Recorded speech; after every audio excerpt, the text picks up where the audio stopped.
아인슈타인이 인정한 두 번째 실수 얘기도 좀 할까요? 아인슈타인은 흠잡는 거 아닙니다. 아인슈타인이 스스로 그렇게 얘기했어요.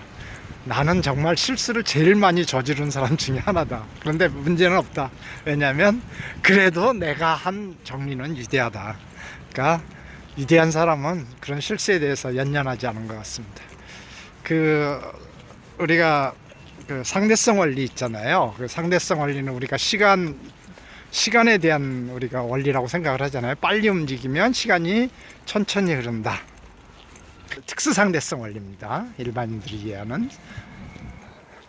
빨리 움직이면 천천히 시간이 흐른다. 근데 일반 상대성 원리는 사실 시간이라고 우리가 생각하면 좀 곤란하고요. 물론 시간이 연관되어 있죠.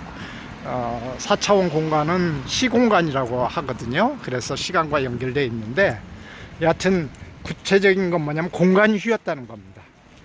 물론 시간도 휘인 거죠. 시공간이 휘었으니까. 그게 무슨 의미냐면, 우리가 그물 위에다가 무거운 물질을 놓으면 거기가 휘잖아요. 그런 식으로 시간이 휘었다고 설명을 한 겁니다. 공간도 휘고요. 야, 여기 대학교에서 바라본 쭈리 시내입니다. 그야말로 언덕 위에서 바라본 시내 전망이네요. 오, 사람들 정말 많은데요, 저게?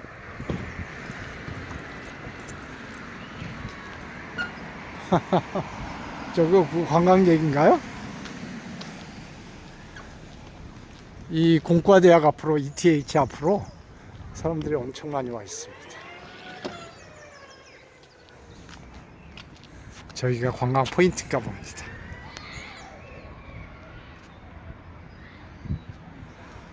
그걸, 시내를 바라보는 그 관광객을 제가 바라보고 있습니다.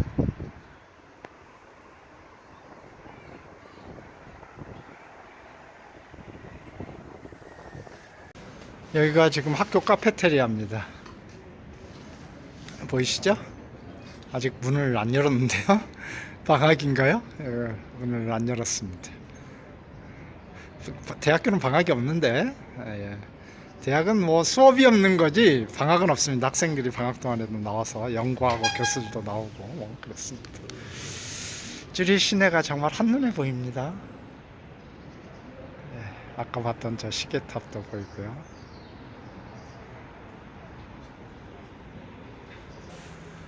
그런데 이제 문제가 생겼죠. 그렇게 하다 보니 아인슈타인이 이제 공간이 휘었다라는 걸 주장하는 우주 방정식을 만든 겁니다. 공률을 계산하는 방정식을 만들었어요.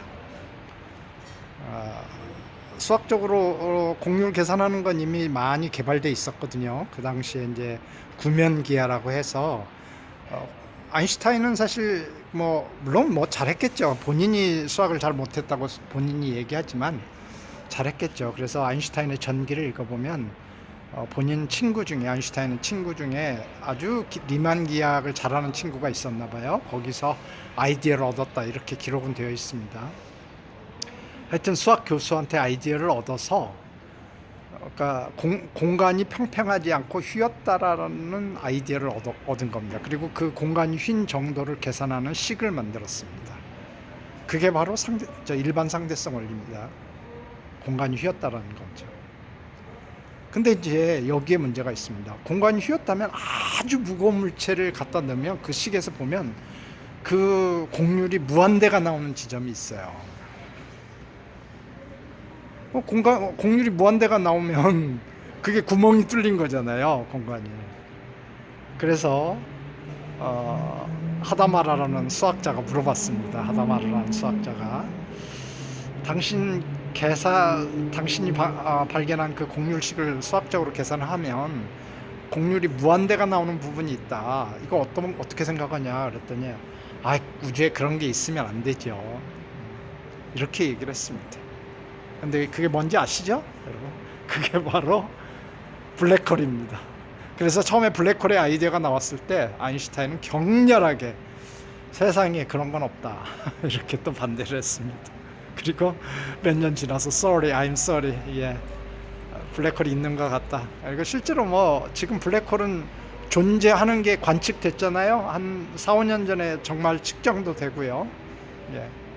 아인슈타인이 처음에 옳았던 거죠. 그러니까 아인슈타인이 사실 틀렸다고 얘기한 건 자기가 발견한 식에서 분명히 블랙홀이 나오는데 그게 자기 상식에 반하는 거죠. 그래서 그 스스로 발견한 식을 부정한 건데, 사실 오리지널 아인슈타인의 상대성 원리를 보면 블랙홀이 나옵니다. 사실 그게 블랙홀을 설명하는 가장 확실한 방법입니다. 공률이 무한대가 되는 거. 이거 이벤트 허라이즌 사건의 지평선이라고 하죠. 그래서 우리는 아인슈타인이 스스로 만들어내고 광전자도 스스로 만들었어요.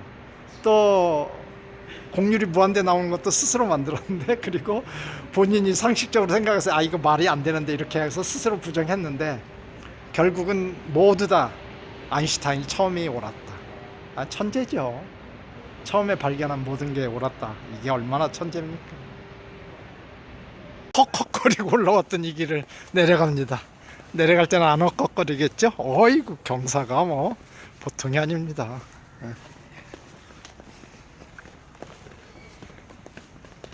이쁩니다, 길이. 아인슈타인이 이런 얘기도 했어요. 자전거가 넘어지지 않는 이유는 움직이기 때문이다. 지금 걸어 내려가면서 갑자기 그 생각이 듭니다. 끊임없이 움직이는 거야말로 넘어지지 않고 균형을 잡는 방법인 것 같습니다.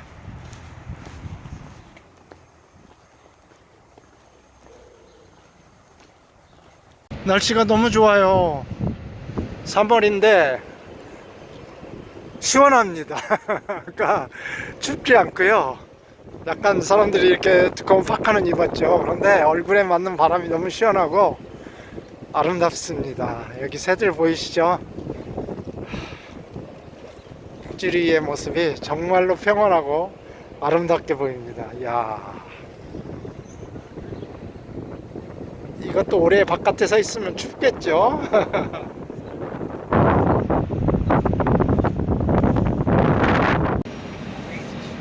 줄이 여기 엄청 넓습니다. 엄청 큽니다. 예, 도대체 뭐 엄청 큽니다. 중앙홀도 그렇고 너무 큰 배낭을 메고 그 언덕길을 올라갔다 왔습니다. 힘들어 죽겠습니다. 그래서 원래 지금 점심시간이 돼서 밥 먹어야 되는데 밥이고 뭐고 일단 커피 한잔하고 크로와상 한잔하고 당 충전 좀 한 다음에 먹으려고 여기 기차역 안에 카페에 들어왔습니다. 이쁘죠? 예, 여기는 뭐 어디를 찍어도 다 그림입니다. 이쁩니다. 여기는 기차 승차장을 전부 지하로 해놨네요. 지하 2층, 지하 1층 이렇게 구분을 해서 나름대로 또 플랫폼이 편하게 되어 있네요. 기차가 왔습니다. 이 기차를 타고 뮌헨으로 갈 겁니다.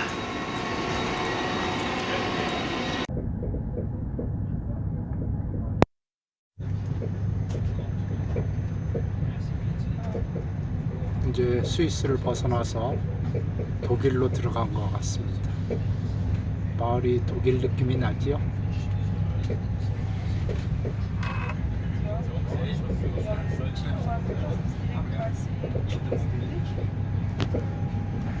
뮌헨역입니다. 뮤닉이라고도 하고 뮤첸이라고도 하고 뭐 이름이 너무 많아서 어떻게 불러야 될지 모르겠습니다. 꼬마들이 아주 시끄럽네요. 허름합니다. 뮌헨이 독일의 제2도시 아닌가요? 제3도시인가? 엄청난 도시인데 어떻게 된 거죠? 뮌헨역에서 학센을 일단 무조건 학센집으로 갑니다. 학센 먹으려고 다른 거 하나도 생각 안 하고 일단 갑니다. 여기서 5분 안에 있다고 하니까 학센집에서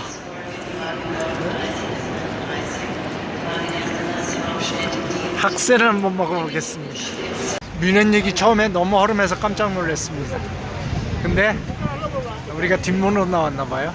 진짜 뮌헨은 이렇게 쓰여 있네요. 찾은 것 같습니다. 이 집입니다, 이 집.